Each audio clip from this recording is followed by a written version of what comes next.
In baseball, much like poker, maintaining a stoic and unreadable demeanor is crucial for success. A pitcher, like a poker player, has to conceal his intentions in order to gain the upper hand. Pitchers use this to their advantage in many ways, by tunneling their pitches or looping in an unexpected breaking ball. When a pitcher tips their pitches, unintentionally revealing what type of pitch they're about to throw, it provides the batter with valuable information, just as a poker player's tell might give away their hand. It's essential for a pitcher to keep everything about their motion exactly the same, except for the pitch that leaves their hand. If the hitter knows what's coming, the pitcher's left at a severe disadvantage, and any sort of tunneling is otherwise rendered useless because of a subtle, unconscious tell. Like when Elvin Rodriguez was having difficulties against the Yankees. See if you notice it. Here, I'll play it again.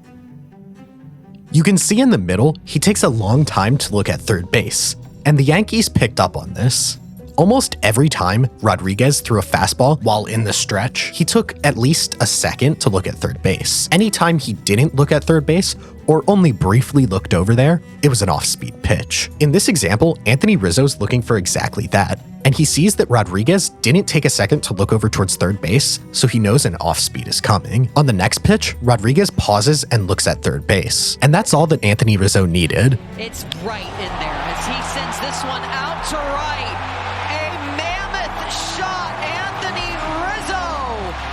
Now, this only happened with runners on since Rodriguez wasn't tipping from the windup. This caused him to do some weird stuff with his catcher, such as these catcher fakeouts and him shaking off random pitches. His catcher even told him specifically to shake off pitches and made sure the batter knew.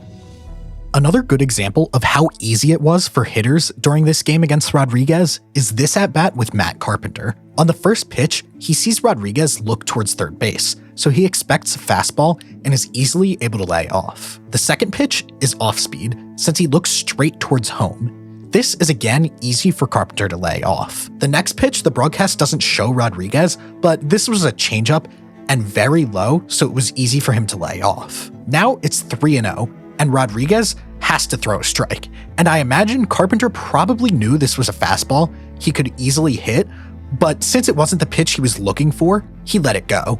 Now the count is 3-1. Rodriguez looks toward third, and Carpenter knows it's a fastball and is ready. At Carpenter, it's high out to right. Is it a fair ball? Home run! After reviewing all the pitches Rodriguez threw from the stretch this game, the results were concerning. After the third inning, he looked at third base every single time he threw a fastball, but he didn't once look at third base when he threw an off-speed pitch. The Yankees noticed this and waited on fastballs, crushing them every time since they knew it was coming. Over this span, every fastball in the strike zone that the Yankees swung at resulted in a hit. Rodriguez went on to allow 10 runs throughout the game, leading to the eventual 13-0 blowout. Rodriguez always had talent, but this game might have derailed his confidence for good. He only made one more start after this before being sent down to the minors, and since this disaster in 2022 has only pitched in 3 games. There are many ways that a pitcher can tip their pitches, and sometimes it can be so subtle that nobody ever notices. But just as a pitcher needs to ensure that no one knows their pitches to avoid being hit hard, we need to protect our personal data to prevent it from being exploited. That's where the sponsor of today's video, Aura, comes in. Aura is dedicated to safeguarding your online presence, much like how a pitcher must guard against tipping their pitches or the guy on second base calling out their grip. With Aura, you can be confident that your personal information remains secure and out of the hands of those who might misuse it. Aura ensures that you stay one step ahead, just like a great pitcher keeps batters guessing. And this is so important with all the data breaches happening lately. Recently, Ticketmaster was hacked and the data of 560 million users were put up for sale on the dark web. As sports fans, many of us were affected. The data stolen includes full names, addresses, email addresses, phone numbers, and credit card data. And what's worse is that Ticketmaster isn't going to do anything about it. Like those fake package delivery texts saying that your package is on hold when you never ordered a package to begin with. I get those texts about once a week, but Aura can help with that. Aura alerts me when my data has been part of a data breach or leaked on the dark web. It gives me fast fraud alerts if anyone tries to use that data to access my credit or bank accounts. And it removes my information from data broker websites so I get less spam. If you want to keep your online data safe, go to aura.com/analyticswithchris, linked in the description, for a 14-day free trial and see if any of your data has been exposed. Thanks to Aura for sponsoring this video, and now let's talk about more pitchers who needed protection for their pitches being exposed. This next example is Michael Kopech. This is his fastball. And this is his curve. The difference is really subtle here, so I'll highlight it. He positions his throwing hand deeper in the glove on his curveball. Here's a side-by-side. You can see there's much more space between the thumb of his glove and his throwing hand when it's a curve. Luckily for Kopech, he didn't throw his curveball until the 4th inning. But this 4th inning is when the Giants figured out the tip with his glove. They came back to the plate in the 5th, and all hell broke loose. Against Michael Conforto, Kopech goes up 0-2 in the count. Normally, in an 0-2 count, the batter is preparing for an off-speed pitch, but Conforto sees Kopech's glove is closed, so he is able to tell that this is going to be a fastball, and he smokes it. 2 batters later, Kopech opens his glove again, so Mike Yastrzemski knows the curve is coming and launches yet another bomb.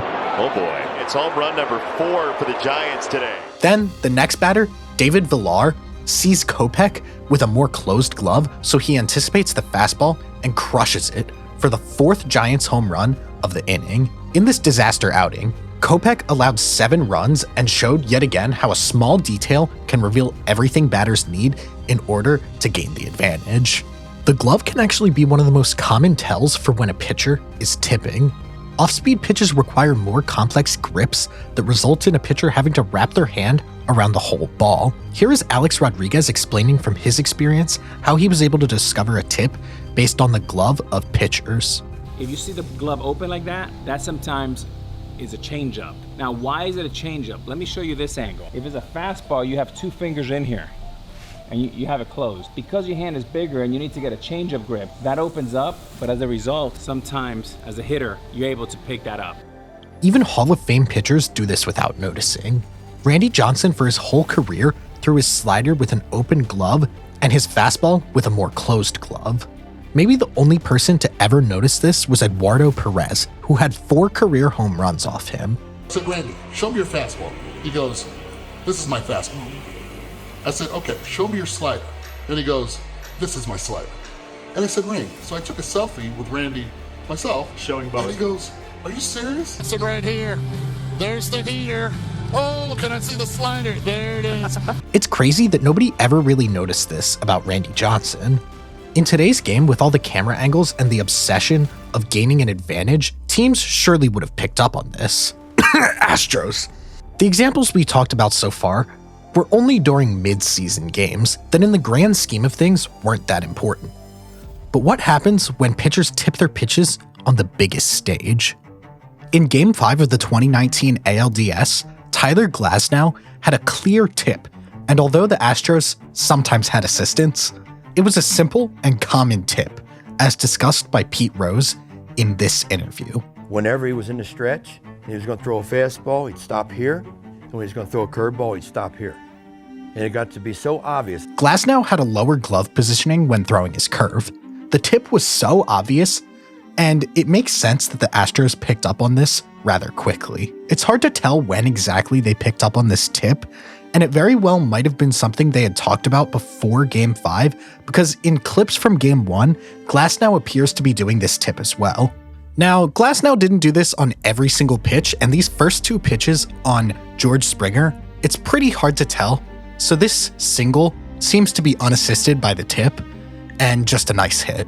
Now, this at-bat with Michael Brantley is where it really starts. You can see with his low glove positioning, this is probably going to be a curveball, and Brantley lays off. Now it's 1-1, and Glasnow comes to a set very high on his chest, so this is definitely a fastball. And Brantley flares a single into left center. Third, he's in.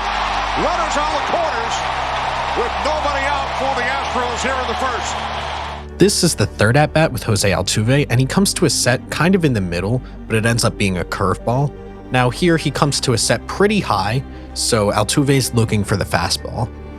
The first pitch of this at-bat with Alex Bregman, Glasnow comes to a set quite low and it's way outside, so Bregman doesn't even think about it.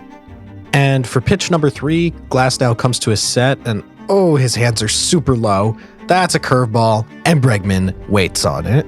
This unloads the bases, making the score 3-0 in a deciding Game 5 of the ALDS. 15 pitches and 3 runs into this inning against Yuli Gurriel, Glasnow starts to get really obvious with the tip. In this first pitch, his hands are sitting significantly above the letters, and in this curveball, his hands are sitting significantly below the letters, so Gurriel sits on it. If it's down, it's a curveball. Up, it's a fastball. If it's down, it's a curveball. Up, it's a fastball. In this at-bat against Carlos Correa, Glasnow is pretty obvious with the tip, but since Correa goes down 0-2 early in the count, he can't lay off the curve. Glasnow finally finishes off this disaster of a first inning with a strikeout, despite the fact that he's still tipping all of his pitches. After the terrible first inning, Glasnow pitched 15 more pitches, and out of these 15 pitches, I decided I would take a guess on each one and guessed 14 out of 15 correct. So he was definitely tipping even through the next 2 innings, although they didn't score. The Astros went on to win this game 6-1, ending the series, and if Glasnow never tipped, this could have been a very different story. This was the deciding game against the eventual league-winning Astros. The ALDS is one of the most important series a team can have in their season, but let's raise the stakes. What happens when a pitcher tips in the World Series? Going into the 2022 World Series, the Phillies were the hottest team in baseball, but the Astros were an established dynasty. The series was tied 1-1, and they were set up to face Lance McCullers in Game 3. To this point, McCullers had not given up a single home run on 651 off-speed pitches through the regular season and postseason. McCullers went into this game optimistic. They're a really complete team. I'm looking forward to the challenge. But you get to really test yourself and kind of see what you're made of when you have to go on the road, especially in a big Game 3 like we're going to have on Monday. And tested he was. McCullers was facing the red-hot Phillies at home in possibly the most electric ballpark in baseball. But that wasn't all. Of course, he made one fatal mistake. He was tipping his pitches. He begins the inning in a fitting way by walking Kyle Schwarber, which happened in 15% of his at-bats that season. Since McCullers threw all off-speed pitches to Schwarber, you can't see the tip, but when analyzing the next at-bat, it reveals itself. McCullers' pitch mechanics changed significantly from pitch to pitch, but also changed significantly on the same pitches. Some people mistook his glove placement being different and his pitch mechanics being different as a tip. And while I believe there's some merit to that assumption, it was rather inconsistent and didn't sit right with me. So I dug deeper. I think a much more consistent tip is the motion of his hands. You can see when he throws his slider or knuckle curve, his hands rock backward in this consistent motion, and whenever he throws a fastball, they move in a much more linear pattern. Along with this, his hands separate much faster on his fastball than any of his off-speed pitches. After all that, let's get back to how this affected the game. We left off with Rhys Hoskins, who struck out. Then JT Realmuto popped out in a long-fought at-bat, but the important thing is that Bryce Harper was in the on-deck circle during this at-bat. He was watching and picked up on the subtle tip from McCullers. McCullers comes to a set, and when he begins his delivery, Harper sees his hands rock backwards, so he knows it's an off-speed pitch. McCullers to Harper. It's drilled. Right center field. Lightning strikes. 2-0 Phils. The tip was clear from the stretch, and they looked at it in between innings, and I think they also noticed something in his windup. McCullers throws very differently from the windup than the stretch, and the motion is more consistent. It's in a similar vein to the rocking of the hands, but it's a bit more subtle. The motion is more fluid on his off-speed pitches, and during his fastball, he pauses briefly when bringing his glove to the front of his head. In this overlay, you can see he starts his delivery sooner in the pitch that's a fastball, but pauses when pulling his hands to the front of his head. This allows the slider delivery to catch up because the motion is smoother and there's no pause. This is probably where people got the notion that his glove was higher in one pitch than the other, but it's actually just higher for longer when he's throwing the fastball from the windup. Overall, his motion is just smoother on his off-speed pitches. Here's another example of him doing the exact same thing against JT Realmuto. He pauses very briefly in the motion of his fastball while he's doing his leg kick. This allows the motion to look subtly different, but that pause is very noticeable in a hitter's timing. After Harper's at-bat, he had a short conversation with Alec Boehm, and in between innings, they reviewed McCullers' motion. While the tip from the stretch, I think, is clear, the tip from the windup is very subtle, and it's a bit hard to believe that the Phillies picked it up. But these interviews with Alec Boehm lead me to think otherwise. We saw Bryce Harper say something to you in the on-deck circle. What was it? It's between us. Did what Bryce told you help you in your at-bat? Maybe. To go with my theory, McCullers pauses in the delivery of his fastball to Boehm, and Boehm is sitting on it. With all this information put together, whatever Bryce said had to be valuable in this at-bat. I mean, does this guy look innocent to you? Maybe. Somehow, this isn't the end of McCullers' night. Dusty Baker made the interesting decision to keep him in. This slider to Brandon Marsh, his hands move quicker when moving them to the front of his head than his fastball. And Marsh hits a home run off this pitch. He also gave up this home run to Kyle Schwarber, where you can very clearly see the rocking tip from the stretch. And lastly, he gave up this home run to Rhys Hoskins, giving the Phillies the World Series record of 5 home runs in a single game. Now, let's raise the stakes again. Going back to 2019, after the Astros beat the Rays, they went on to make the World Series. How did the Astros keep ending up in these pitch-tipping breakdowns? Anyway, they're able to put together that the Nationals starting pitcher, Steven Strasburg, is tipping. This wasn't just a Game 3. This was a deciding Game 6. If the Astros won this, the season was all over for the Nationals. Starting in the first inning, Strasburg has a very subtle tip in his glove placement. You can see in this comparison that he has his glove rotated slightly different. The pitch where it's rotated more horizontally is a curve, and the pitch where his glove is rotated more vertically is a fastball. This is super subtle, but it clearly made a huge difference because in the first inning, Strasburg was getting shelled, and it looked like this game could be the end. But Strasburg ended up not allowing another run for the rest of the game and finished out 8 1/3 innings in 104 pitches. How did he do this? Steven Strasburg, 2 runs in the first inning, nothing thereafter. What was the change you made? Started shaking my gloves so they didn't know I was throwing. Tell me about how he saw that, or did you recognize that? I definitely didn't because, it's something that, has burned me in the past, and they burned me there in the first. But, it's just a part of the game, and, you got to do your best to, stay consistent in your delivery on each pitch. Watching the film to end this game, Strasburg cleaned up the tip completely. His placement and mechanics all looked the same to the end of the game, and he even shook his glove slightly at times to ensure he would throw off the Astros. Strasburg's adjustments saved the Nationals' season. They went from being on the brink of elimination to making a comeback win in Game 6, and then winning Game 7 to clinch the World Series. Strasburg was named World Series MVP and will always be remembered as a hero. This and all the other examples show how a slight subconscious movement can be the difference. Pitchers today all have electric stuff, and being an elite hitter is becoming harder